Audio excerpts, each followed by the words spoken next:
Now for our story. It was Visitors' Day at the State Prison for Women, and this afternoon Randy Lane and Lily Devon drove up to the entrance. He arranged to meet Lily back at the car an hour later.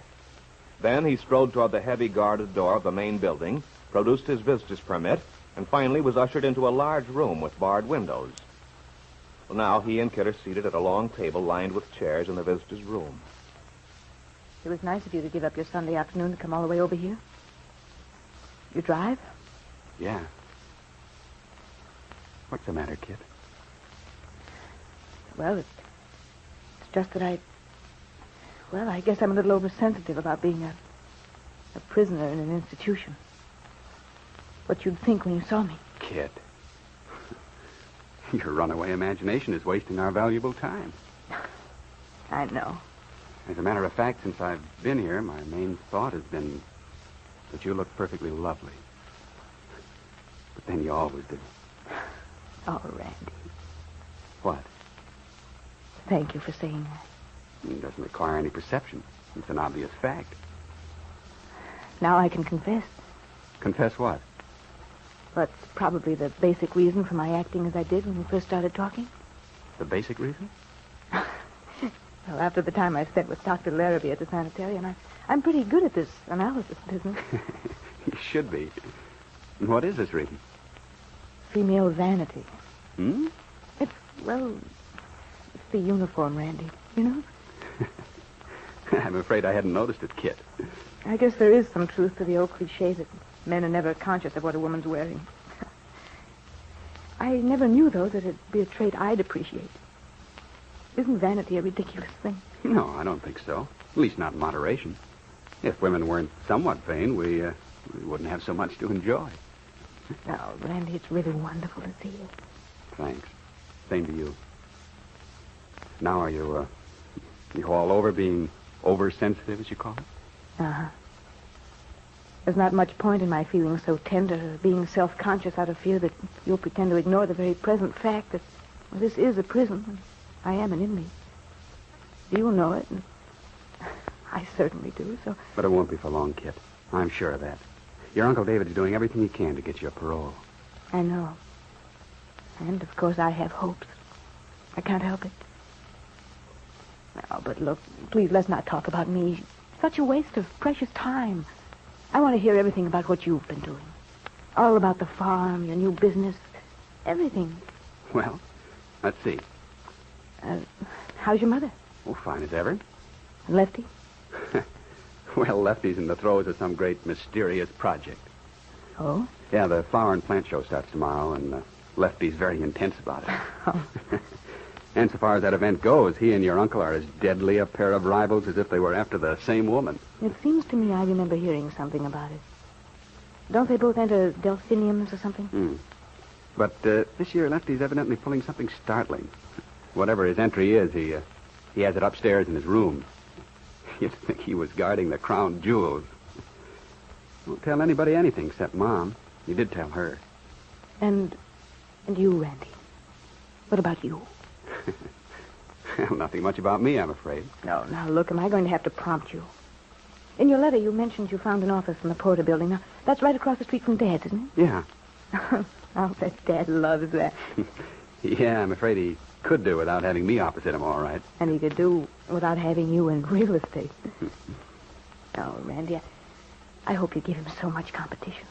Have you lots of business? Well, hardly. There's one big deal on the fire, though, the Bergman farm. Oh, Mr. Bergman gave me the exclusive listing on it. So that's a good start. Oh, it sounds fine, Randy. I know you must be working awfully hard. Too hard, maybe? Oh, no. No, there's never any danger of that. Then, what do you do besides work? Nothing much. Read, fool around the farm. No relaxation or frivolity? No social life? No. No, I have to be up too early in the morning. Same old quiet existence as always. I see. Hey, you see, Kitt? I told you I didn't have anything interesting to report. Oh, quite the contrary. What you said is very interesting. At least to me. Well, Randy, our time's about up. Kitt, I'll come again as soon as possible. Oh, it's nice of you, Randy. Oh, only look here. can't I take your friendship just a little for granted? Sure. All right. Then do me a favor. Come and see me when it's convenient. When you have the time, but not otherwise. Please, Randy. Promise? No, I won't make any ridiculous promise like that. I want to see you, Kit. I look forward to it. Oh, you've been such a good friend, Randy. You'll never know how much you've helped me. I'm glad if you think so, Kit. Now, I'll make a confession. What? Driving over here, I was somewhat worried. Worried about you. Frankly, I didn't expect to find you like this. And I think it's wonderful. I have at least a rough idea of what an ordeal it's been for you. Oh, perhaps at first, but now everything's all right, Randy. You aren't afraid anymore? No. You're telling me the truth. Of course. You sure now? I mean, there's nothing on your mind. No worry or concern or something that you aren't telling me about. I don't want you to hold back on me. I'm not. You would tell me. I would. But there's nothing to tell, Randy, honestly. Because, you see, I'm perfectly all right. Really, I am. I'm sorry it had been so long, Lily. Well, you weren't any longer than you said you'd be. And I haven't been bored. Not that this is the most cheerful view in the world. Hardly. I've been watching the people. Must be awful to have someone in there. Someone you love. Yeah. You see the expression on people's faces when they come out of that building. Well, take a look at yourself in the rearview mirror. You'll see what I mean. Why? Well, you don't exactly look happy, Randy.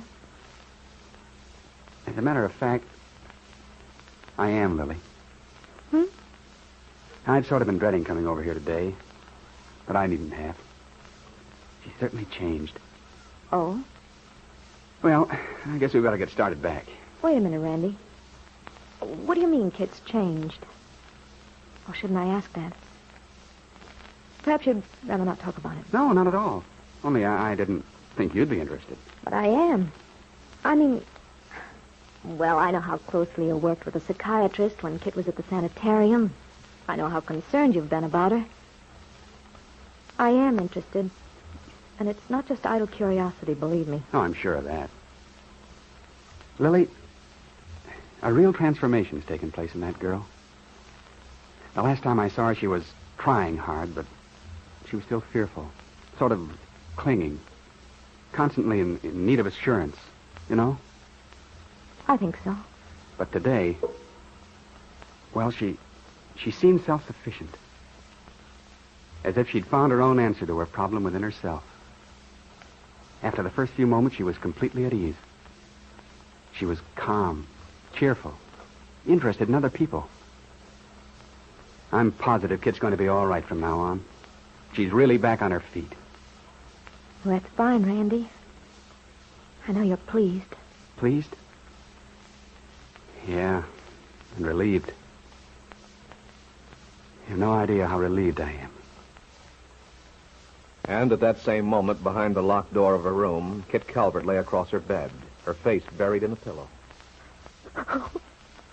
Oh, Randy. You didn't say it. I kept waiting. If you just said some little thing to let me know you hadn't forgotten about your promise. Let me know how you feel.